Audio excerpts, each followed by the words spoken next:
OK, Frank, thank you very much. Well, that's an appropriate moment then to explore in a bit more detail the role of the United States at this critical point. To do that, I'm joined by Laura Blumenfeld, a senior fellow at the Philip Merrill Center for Strategic Studies at Johns Hopkins University. Thank you very much, Laura, for your time today. So President Biden has been pretty consistent, hasn't he, in terms of saying he doesn't want to see a military operation in Rafah, that he wants Israel to facilitate the flow of humanitarian aid, and that he wants Hamas to release hostages. So what is the next move from the US at this point? Well, clearly, President Biden has made it very clear that the invasion of Rafah, it's a battle of clashing red lines. He said multiple times that Israel's invasion of Rafah would be his red line. And Prime Minister Netanyahu said, well, we also have a red line, and that's destroying Hamas. In order to do that, we need to finish the job in Rafah. So it's basically a no-go versus a must-go. And this is a real crash test on the credibility and leverage of the United States. I mean, until now, there's been a lot of words.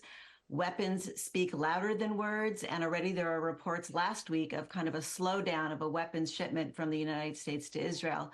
Hopefully it won't come to that, at least in terms of our bilateral relations with Israel. And I think the next 24 hours will help us potentially get there if we can get to a ceasefire deal. As we learned yesterday, God, or we should say in this case, the devil is in the details.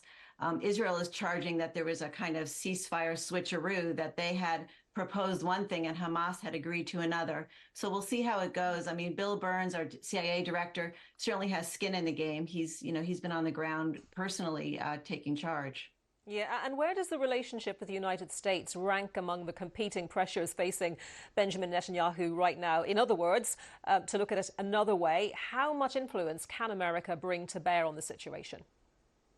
Well, Netanyahu spoke, on Holocaust Memorial Day, which was yesterday, and he was referencing World War II. Actually, I think he was referencing the UK.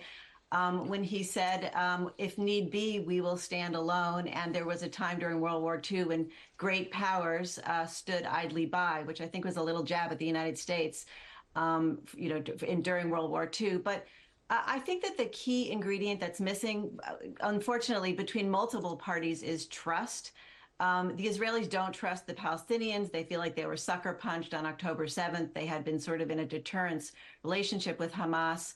And they're now a little bit suspicious of the United States for allowing this sort of supposed acceptance, what they saw acceptance by Hamas. They feel like they kind of were blindsided by that announcement. The Palestinians don't trust Israel. They've been asking for guarantees for the ceasefire, at least from the United States or from Turkey or Russia. And then as far as the United States trusting anybody, I mean, as they used to say in the newsroom when I worked at the Washington Post, if your mother says you love her, check it out. Very little trust today.